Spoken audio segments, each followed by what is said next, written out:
Hello everyone. Today we are continuing our Inspirational Women of the Week mini-series of the Purvakyan podcast. Today we will be traveling all the way back to the ancient Indian times. We will be traveling to the time of Mahabharata.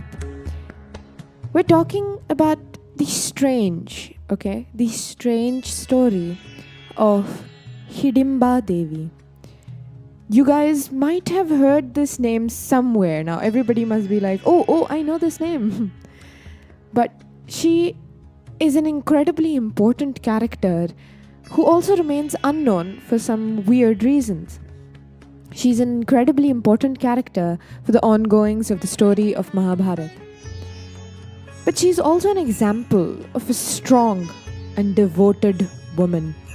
Before we start off with Hidimba's inspiring and amazing story, to say the least, I would like to inform everyone about our dedication that we are giving for this mini-series of Purvakyan podcast. We want to dedicate this to not just our inspirational women, but our Mother Earth. Of course, this idea came to us because she's a Mother Earth, she's a feminine aspect after all, so why not include this dedication, which is extremely important to all of our lives, in our podcast. Here, we would like to promote this initiative taken by the Isha Foundation by Sadhguru, which is the Save the Soil campaign. Purvakyan podcast completely supports and actively wants to contribute to all the endeavors that are being taken under this campaign, and it would like to extend this contribution to every one of its listeners.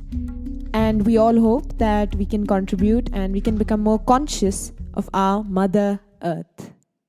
Hidimba was born as a demoness, as a Rakshasi, who was also the sister of Hidimba, the powerful monster king of the Kamyak forest.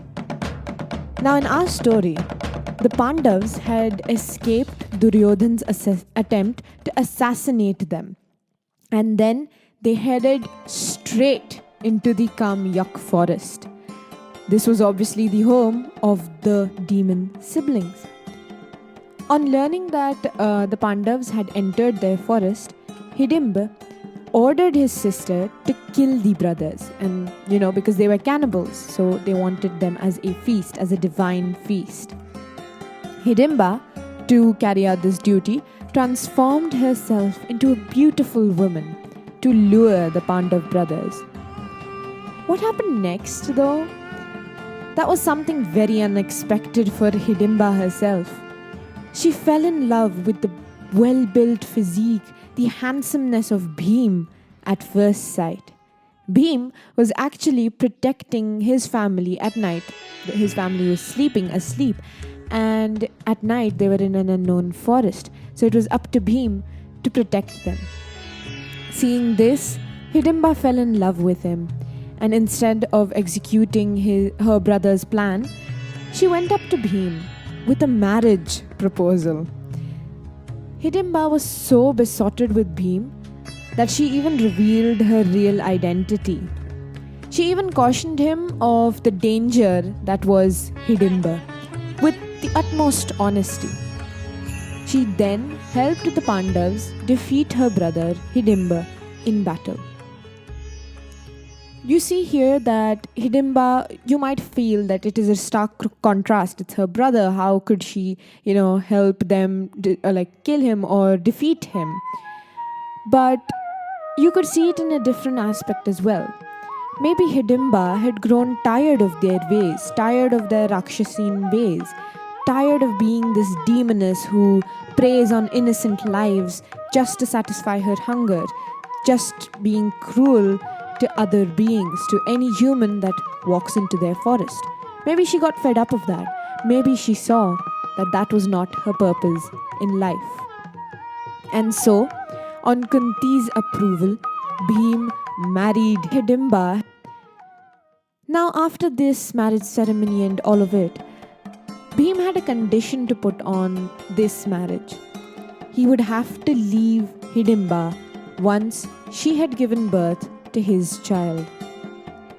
Hidimba here readily agreed to this condition, and after she gave birth to a baby boy in a year or so, as agreed into the conditions, Bhim and the other Pandavas had to leave the forest.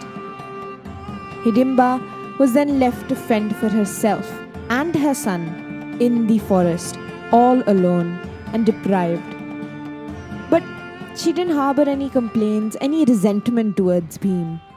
She single-handedly brought up her son, who would grow up to be a strong warrior just like his father, and even help his father in the Yuddh at Kurukshetra, the famous Yuddh. Here, he would lose his life and gain martyrdom.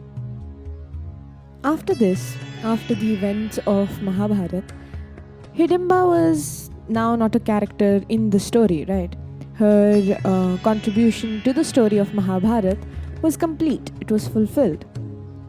And now, Hidimba herself had also realized that her purpose of life as a mother, purpose of life as a demoness had been fulfilled. It was complete.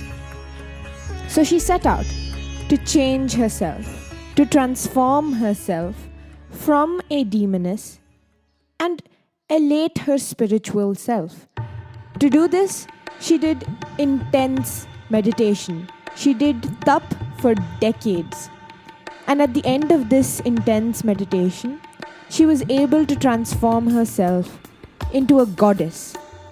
She was able to transform herself from a demoness to a goddess, to a Devi. She's become like an icon for growth at this point.